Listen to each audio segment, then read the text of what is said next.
Good morning, students. I am well here, and I hope you are also well at your home. You are studying very hard. You have finished all your pending work, I suppose, and I wish also you finish your pending work as soon as it is possible. Students, today we are here to discuss about the overview of the chapter number 6, that is physical change and chemical change. Means what कि आज जो हम discuss करेंगे physical change और chemical change as an overview and chemical change as an overview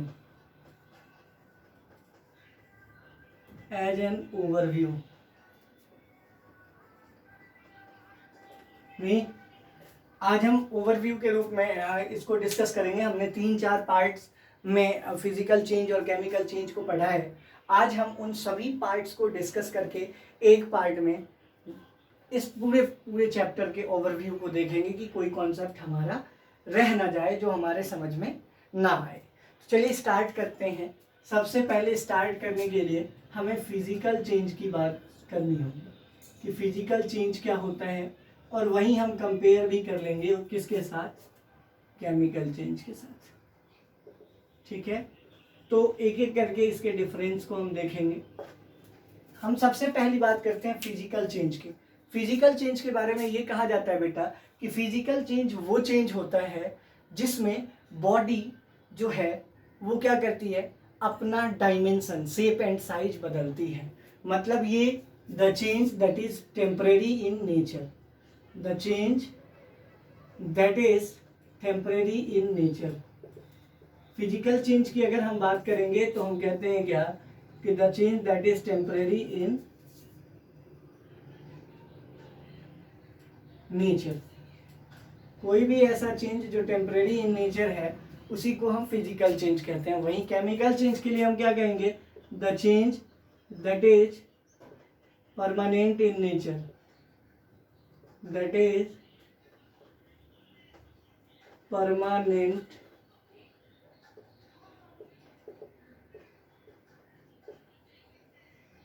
ठीक है। Physical change वो change है जो टेम्परेरी है नेचर का, वहीं केमिकल चेंज जो है वो परमानेंट है नेचर का। एग्जाम्पल की अगर हम बात करें तो cutting of tree. Cutting of tree क्या है बेटा, कुछ देर के लिए होता है या कुछ दिनों के लिए होता है। वहीं पर अगर हम केमिकल चेंज की बात करें तो हम कहेंगे कुकिंग ऑफ फूड। अगर हम कुकिंग ऑफ फूड की बात करते हैं तो कुकिंग ऑफ फूड में क्या है, केमिकल चेंज है। अगर हमने एक बार कुक कर दिया तो दोबारा फूड आइटम को उसकी इनिशियल स्टेट में नहीं ला सकते। दूसरी बात, फिजिकल चेंज जो होता है वो शेप एंड साइज बदलता है। मीन्स व्हाट कि physical change is the change in which a body changes its shape and size. No new substances are formed in such changes. No new substances are formed, no new substances are formed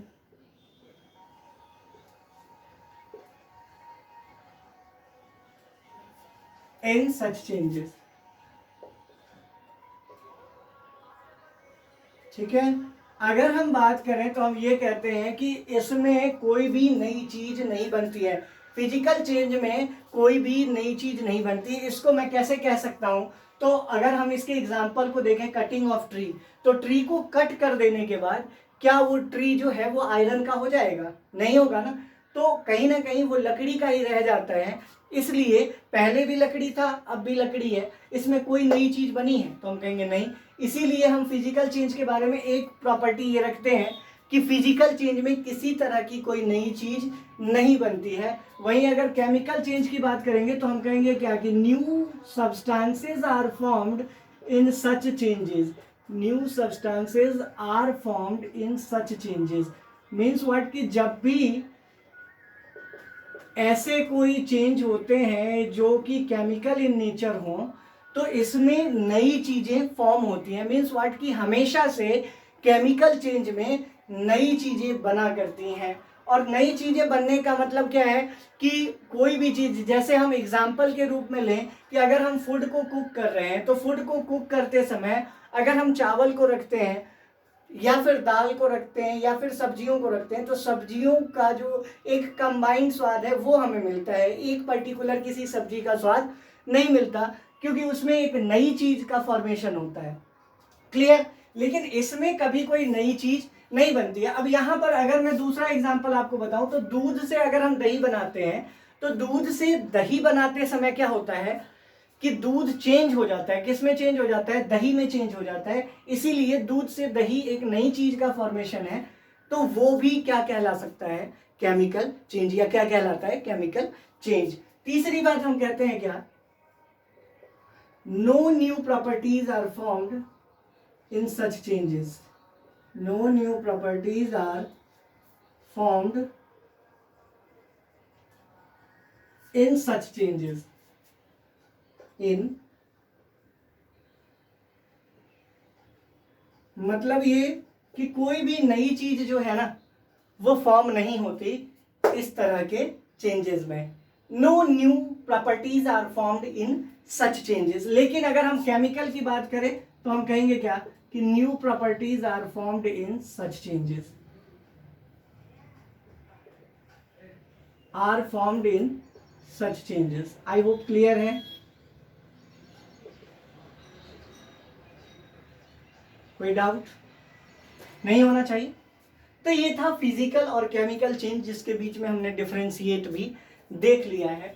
अब यहां पर next point क्या है कि chemical change थोड़ा सा divorced होता है। डाइवर्स का मतलब क्या है कि थोड़ा सा वास्ट है। केमिकल चेंज की जो गुणवत्ता है या केमिकल चेंज का जो स्कोप है वो ज्यादा बड़ा है। तो थोड़ा सा हम केमिकल चेंज के बारे में डिटेल से जानते हैं। हम ये तो जानते हैं कि अगर हम केमिकल चेंज लिख रहे हैं यहाँ, तो केमिकल चेंज का मतलब क्या होता है। केमिकल चेंज के बारे में हम कहते हैं क्या?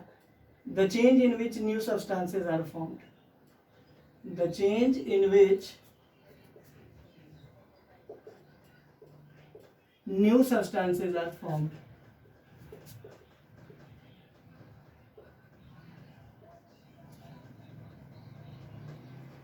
अगर कोई भी ऐसा चेंज है जिसमें नई चीजें फॉर्म होती है तो उनको हम केमिकल चेंज के नाम से जानते हैं। आई होप यहां तक आपको समझ में आ गया है।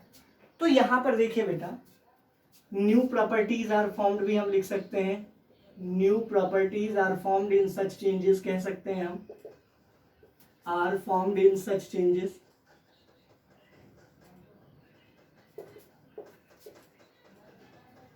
अब देखिए बेटा, कोई भी जो केमिकल रिएक्शन होता है, जैसे हमने एसिड बेस में रिएक्शन पढ़ा था कि HCl प्लस NaOH या NaOH जो है वो क्या बनाता है? NaCl plus H2O water. तो यहाँ पर हमने जब रिएक्शन को देखा था तो हमने देखा ना कि दो जो कंपाउंड हैं वो रिएक्ट करते हैं, और जब कभी ये रिएक्ट करते हैं तो क्या फॉर्म करते हैं? एक केमिकल रिएक्शन की वजह से एक नई चीज बनती है। यहाँ देखो, ये HCl हाइड्रोक्लोरिक एसिड है, ये NaOH बेस, ये जब मिलते हैं तो ये क्या बनाते हैं? सॉल्ट और प्लस में water.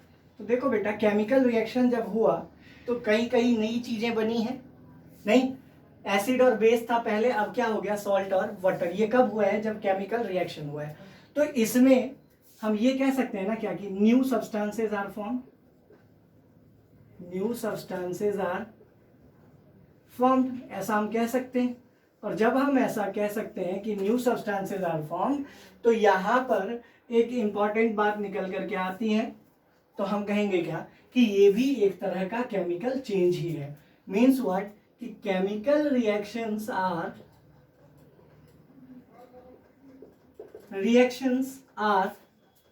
also a type of chemical change। Chemical reaction जो होता है बेटा, वो भी क्या होता है? एक टाइप का केमिकल चेंज होता है। आई होप क्लियर हो गया होगा। Chemical reaction are also a type of chemical change. कैसे हमने कहा? तो हमने इसकी दो प्रॉपर्टीज को रखा केमिकल चेंज की। कोई नई चीज बननी चाहिए, नई चीज बन रही है, ठीक है। अब ये एसिड था, ये सॉल्ट है, प्रॉपर्टी अलग अलग होगी ना, गुण अलग अलग होंगे ना। कभी एसिड नमक जैसा करेगा, बिहेव नहीं करेगा, क्यों? क्योंकि एसिड एक अलग चीज है और नमक एक अलग चीज है, तो दोनों ही नई चीजों का फॉर्मेशन कर रहे हैं, नई प्रॉपर्टीज बन रही है, इसलिए ये कहा जा सकता है कि chemical reactions are also a type of chemical change. अब different types of chemical reactions के अंतर्गत हमें कई सारी चीजें दी गई हैं इस चैप्टर में। जैसे एक तो दिया गया है कोरोजन या रस्टिंग जिसको कहते हैं। एक जो केमिकल चेंज दिया हुआ है या केमिकल रिएक्शन दिया हुआ है या केमिकल चेंज कह लो, केमिकल चेंज या फिर रिएक्शन कह लें, तो इसके बारे में हम क्या कहते हैं कि ये केमिकल चेंज या रिएक्शन जो है, एक रिएक्शन तो हमारे पास है रस्टिंग। रस्टिंग क्या होता है? ध्यान से सोचिए, पिछली क्लास में हमने इस चीज को पढ़ा था कि रस्टिंग होता क्या है। जब भी हम रस्टिंग के बारे में पढ़ेंगे तो रस्टिंग के बारे में कहेंगे क्या? तो रस्टिंग के बारे में निकलकर बात यह आती है कि rusting is the process of deposition of layer of oxide over iron article when it is kept exposed in air. Means what कि लोहे को खरीद कर लाना और उसको बाहर ही रख देना, उसको घर में ना रखना। बाहर में रखने की वजह से क्या होता है कि ऑक्सीजन जो एयर में प्रेजेंट होता है वो उस आयरन के साथ रिएक्शन कर जाता है, और ऑक्सीजन, जैसे ये आयरन है तो इसके ऊपर अपनी एक परत बना लेता है, और इसी परत को हम रस्ट कहते हैं। और ये जो प्रोसेस है परत बनाने की, उसको हम क्या कहते हैं? रस्टिंग। बहुत ध्यान से देखने की जरूरत है। द प्रोसेस ऑफ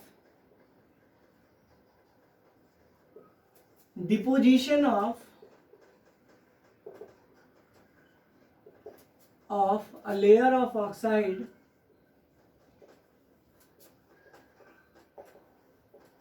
on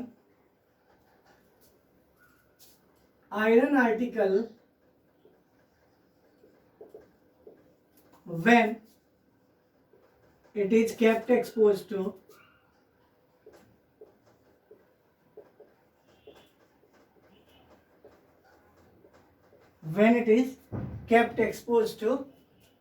किस में एक्सपोज किया जाता है? तो हम कहेंगे क्या? Iron article when it is kept exposed to moist air. ठीक है बेटा। The layer formed is called rust. जो लेयर इसके ऊपर फॉर्म होता है उसको हम क्या कहते हैं बेटा? Rust. And the process is called rusting. And the process is called rusting. I hope clear है।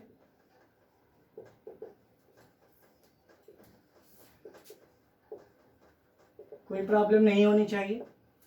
तो जब हमने रस्टिंग तक की बात कर ली तो यहां तक हमें समझ में आ गया कि ये एक ऐसा प्रोसेस है जिसमें ऑक्सीजन की एक परत चढ़ती है आयरन के ऊपर।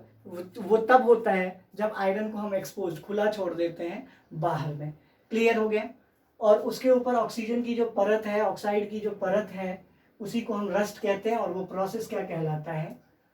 रस्टिंग। क्लियर है? How to prevent iron from rusting? How to prevent iron from rusting?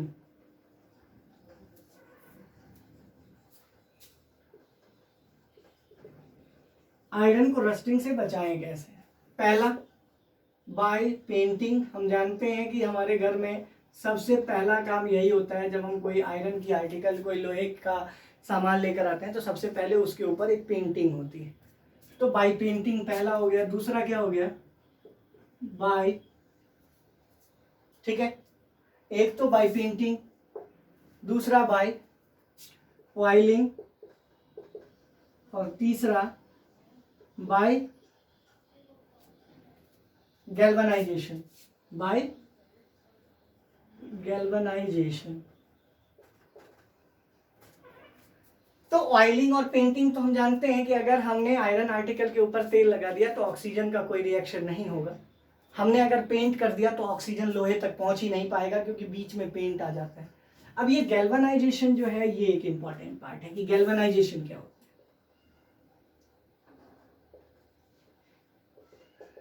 तो गैल्वेनाइजेशन के बारे में हम क्या कहते हैं बेटा? It is the process of deposition of a layer of zinc over, किसके ऊपर? Iron, to prevent it from rusting. Rusting से बचाने के लिए आयरन के ऊपर जिंक की एक परत चढ़ा देते हैं ताकि ऑक्सीजन आयरन के कांटेक्ट में ना आ पाए और उसे जंग से बचाया जा सके। किसकी परत? जिंक की परत। किसके ऊपर? आयरन के ऊपर। लगाने की जो प्रक्रिया है उसी को हम क्या कहते हैं? गैल्वेनाइजेशन। गैल्वेनाइजेशन के बारे में पहले हम क्या कहेंगे? The process of depositing a layer of zinc, a layer of zinc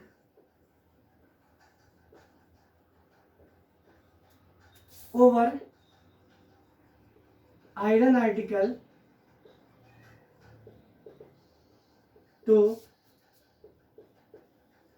prevent it from rusting। ठीक है, आयरन आर्टिकल के ऊपर जिंक की परत चढ़ाना क्या कहलाता है? गैल्वेनाइजेशन। और ये किया क्यों जाता है? To prevent it from rusting. I hope clear हो गया। एक लास्ट टॉपिक इस चैप्टर में बचा हुआ है, क्रिस्टलाइजेशन।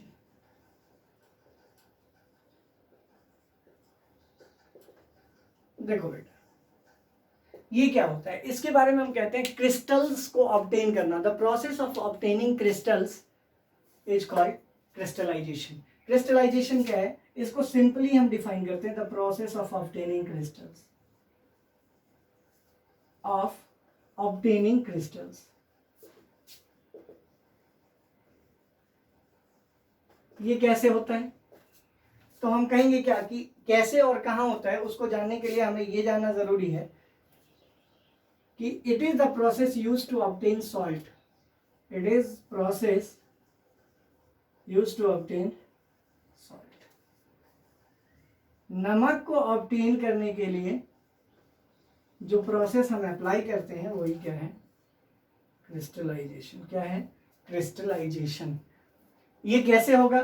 तो बाय, या फिर बाय इवेपोरेशन लिख सकते हैं, या ड्यू टू इवेपोरेशन, और due to evaporation. I hope clear है। हमेशा ध्यान रखेंगे कि जब भी हम बात करेंगे फिजिकल चेंज और केमिकल चेंज में, रस्टिंग एक इंपॉर्टेंट पार्ट रहेगा। रस्टिंग एक ऐसा प्रोसेस जिसमें ऑक्साइड की लेयरिंग किसके ऊपर चढ़ जाती है? आयरन आर्टिकल के ऊपर। ठीक है, कब? जब एक्सपोज टू मॉइस्ट एयर होता है, जब लेयर जो फॉर्म होता है उसको हम क्या कहते हैं? रस्ट। और इस प्रोसेस को क्या कहते हैं? रस्टिंग। यहां पर तीन प्रोसेसेस, पेंटिंग, ऑयलिंग और गैल्वेनाइजेशन। यहां पर इंपॉर्टेंट क्या? गैल्वेनाइजेशन क्या है? Depositing a layer of zinc, किसके ऊपर? Over iron article. क्यों? Prevent it from rusting. जब हम चीजों को इस तरह से एनालाइज करना स्टार्ट करते हैं तो ये हमारे लिए काफी आसान हो जाता है। ठीक है, वहीं क्रिस्टलाइजेशन क्या है? एक ऐसा प्रोसेस जिससे हम क्रिस्टल्स को ऑब्टेन करते हैं, मतलब ऐसे कण जिनका शेप डिफिनेट हो उनको हम क्रिस्टल कहते हैं। नमक में ऐसी चीज पाई जाती है। क्रिस्टलाइजेशन का जनरली उपयोग नमक ऑब्टेन करने में होता है, जो कि इवेपोरेशन से होता है। इवेपोरेशन की वजह से पानी ऊपर की ओर चला जाता है और नमक नीचे ही बच जाता है जब गड्ढे में किसान रख देते हैं तो। और इसी प्रोसेस से हम क्या करते हैं? नमक को ऑब्टेन करते। तो ये था हमारा चैप्टर नंबर 6, जिसको हमने आज ओवरव्यू के रूप में पूरा ही लिया है, पूरा ही समझा है। आई होप आपको समझ में आ गया होगा। नेक्स्ट क्लास में जब हम मिलेंगे तो इसके क्वेश्चन आंसर्स को करेंगे। Till then stay home, stay safe, study very hard. Thank you very much.